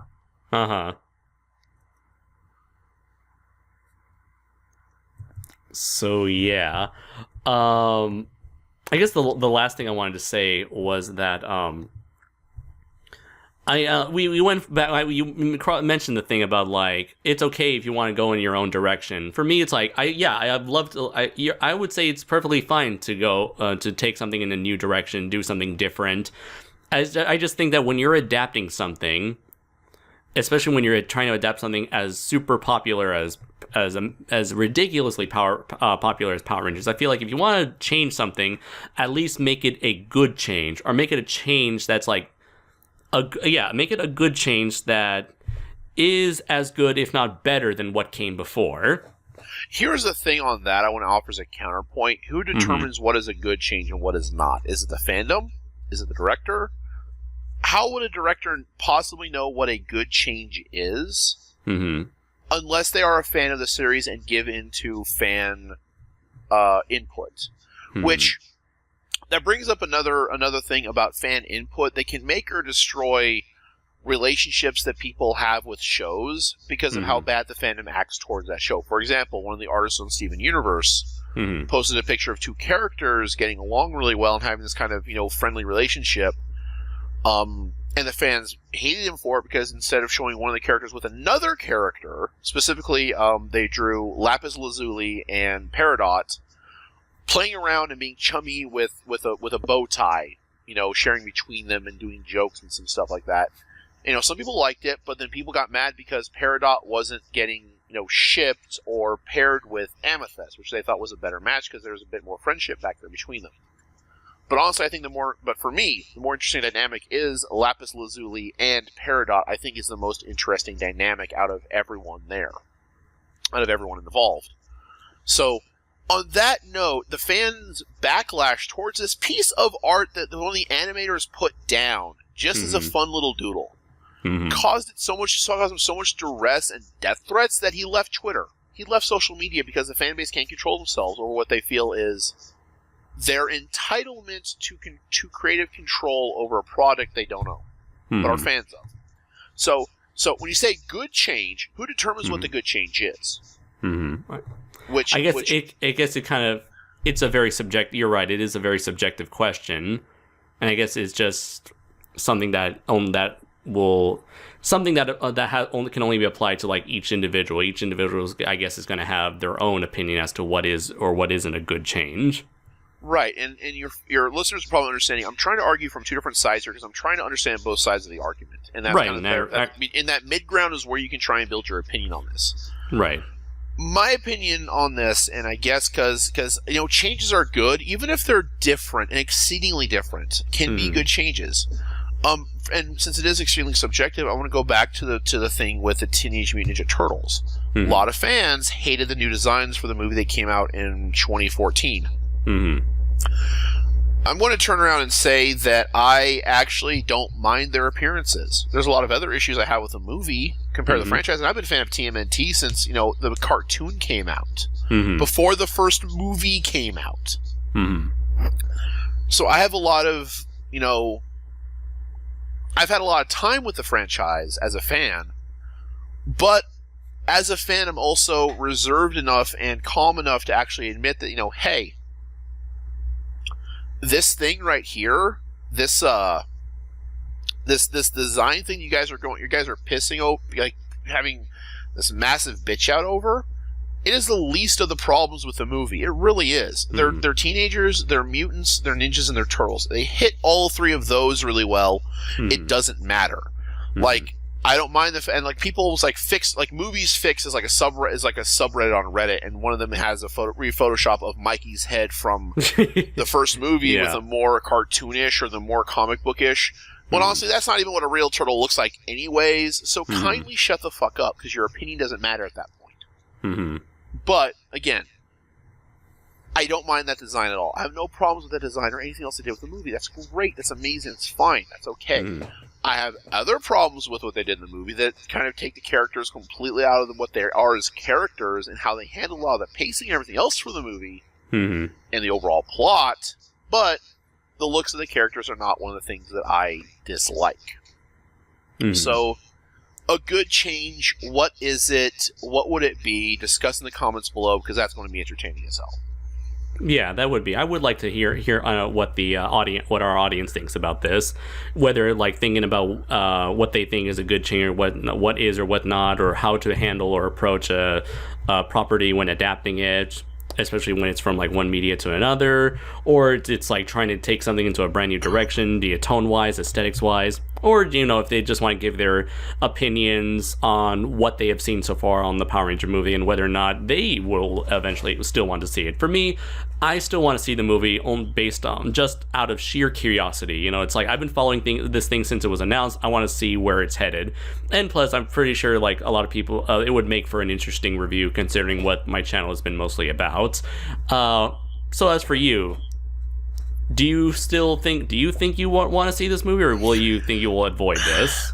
I'm on the fence right now. Like, I'm on the fence about Ghostbusters primarily because I think it is nothing but another example of the reboot culture Hollywood's trying to use to get us to feel nostalgic for things without actually understanding how the things became nostalgic in the first place or why the things were good in the first place. I haven't seen it yet. I should, to be honest enough to give my own opinion on it as it is as a movie, but I'm also not in a rush to do that. In this one, I'm more apprehensive about it being a bad film. I know I'm going to go see it with friends who are diehard fans of Power Rangers, and I'll put it to you this way. Jake, who is a fan of Power Rangers, I showed him the pictures of the Zord. This Zord. He was flabbergasted at first. Went to go return a text to go to the bathroom, and came back and looked at it. About 2 minutes later, saying, "Well, I can. It's kind of growing on me." I'm sitting here going, there are people like that who will be pleased no matter what they what's thrown in front of them. And that's what I'm going to be going to the film with here if I do go see it when it comes out in theaters here about 6 months or so. Yeah, it's going to come out like really early January, really early 2017, which does not bode well. Right. So there is a chance I'll go see it with someone who is going to like what they do with it regardless, and there will probably be some stuff that I will like and enjoy out of it as well. I'm not going to say I'm not going to completely enjoy it, but I don't think it's going to be quite the commercial success quite the good movie that some of the executives there are thinking it's going to be, and especially not as good a movie as some fans want it to be, and that some fans kind of, I think in a way, need it to be. Yeah. So, and in terms of like giant robot media, this is not going to bode well for that. I mean, outside of Transformers, Pacific Rim, where it's barely getting a sequel years later after being on like in development hell for a long time, but which I have opinions on that casting as well, so that's another conversation entirely. Yeah, so it's like, I feel like, Power Rangers, this thing, if it ends up failing, it's not going to bode well for future giant robot movies. Well, let's face it, we have Transformers 6 coming out, or some Transformers 5 coming out soonish. Transformers 5, the last fuck to give. What fucks? You have fucks to give still? No, not really. I was making a failed attempt at a clever. Because I can tell Michael Bay doesn't give a fuck because they keep paying him to make this shit, and we keep paying to see it. And he says, "Oh, it's gonna be the last one. I'm gonna be done. I'm gonna be moving on to smaller projects." Woo! Is that like a multi-million-dollar contract? Hell yeah, I'll sign on. But yeah, Power Rangers, new Power Rangers Megazord. I don't like it. I don't care for it because I think that's... I don't like it as a Megazord, and I don't like it as a robot. Right. Again, worst cosplay idea ever, but easiest to do. Have fun with that, kids. Yeah, so I guess... so go ahead. So what else is there to say about this particular thing? I mean, I've said quite a bit. I'm not really sure. I think it's pretty much about time to wrap up. What do you think? Yeah, I think it's kind of getting there, too, because I've said a lot of things about my thoughts on this and kind of how it sits within the current movie production thing. And I kind of feel the same thing's going to happen to a lot of other movies that are going to be nostalgia grabs. I mean, the Sonic the Hedgehog movie slated for a 2017-2018 release. Oh, it's that soon. They got the director from Deadpool to be an executive producer. They got Tim Roth coming back on it. But everything I'm seeing for it has just been... Everything I'm seeing them do for it is just making me more and more discouraged because as a Sonic fan, Sonic needs something good in his current setup or else the franchise is going to get... He's going to continue being like the punching bag of the internet. God, there's another... He and his fan base. Yeah, you're right. That's another potential for an episode of I think Sonic needs it more than anything because he deserves something good to come out of a lot of stuff. I think the fan base needs it so this fan base can shut the fuck up about a lot of problems they have, and then believe me, they have a lot of problems, and that's another thing. that I may get around to writing up, which is an entire discussion I had with Steve on that, because it was like, get 3 Sonic fans into a discussion and see what happens. That's what happens. Yeah. But, all right. So it's going to turn into this mess continuously, and I think, and there's really no one to blame but the fans that keep clamoring for wanting this stuff. And I will admit, I am one of those fans who always wanted a Power Rangers movie. You got one. It was bad. Shut up. No, I wanted a new Power Rangers, a better Power Rangers movie. Oh, God, shut up. No, fuck you. I want a good Power Rangers movie. It's possible. Too bad you're not getting one. Damn it, please. You're not getting one. You're not getting one still. No, it's possible. It's still possible. You're not getting one. If we only believe in it, we can make it happen. The power of friendship will only serve you so far, Draco Azul. Now prepare to lose. So I guess at the end of the day, where can people find you, Denny Roth? You can find me at dr-studios.deviantart.com or drop by marshallstar.thecomicseries.com for Marshall Star and send us an email. Hell, you want to try and find me on Twitter, you can find all that other stuff there. But until then, that's where I'm at in my corner of the universe. That or in Kansas. But, when are you going to post this? Monday, Tuesday? As soon as possible. Yeah, maybe. Yeah. Okay. Well, actually, yeah, maybe possibly like I can make this put this all together as soon as we're done recording, so I can put this on your Sunday or your Monday. Okay, in that case, you can also see me at Air Capital Comic Con in Wichita this weekend. Search for Air Capital Comic Con on Facebook to check out the specific address for the convention center. That is going to be the 11th and 12th of... It will be the 12th and 13th of this weekend, so you will be able to see me there with some Marshall Star stuff. You can pick my brain, tell me I'm full of it. All that fun stuff. You can do that to me in person! Hooray! You can threaten my life in person. How about that? You can tell Danny to go fuck himself in person. He's like, fuck you, I like the Power Ranger Megazords and the suits. It's gonna be a good movie. A good Power Ranger movie can happen. Good for you! You gonna buy something or go away now? Alright, and if you want to see more of this guy on my channel, you can check out our previous episode of Kaiju's Corner, where we talk about Colossal Kaiju Combat, and later, and the interview I made with him and his partner and friend Declan Burke on their webcomic series, Marshall Star, as well as talking about the opinions on a whole bunch of other things. So, if you want me to join, Kaiju Noir on some of his next Kaiju Corner stuff, hey, bombard his inbox with requests. I like it. Yes. Do you want to see this fucker more on my channel? Do you want to see us bitch about more topics? Well, let us know in the comments below. So until next time, everybody, I have been Andres Perez, aka Kaiju Noir. I'm Denny Roth, also known as Draco Ray Lynn. And until next time, everybody, take care. And it's morphin' time! Yeah! Yeah! Yeah! Hiya! Yeah! Hiya! All right. All right. Goodbye, everybody. Goodbye.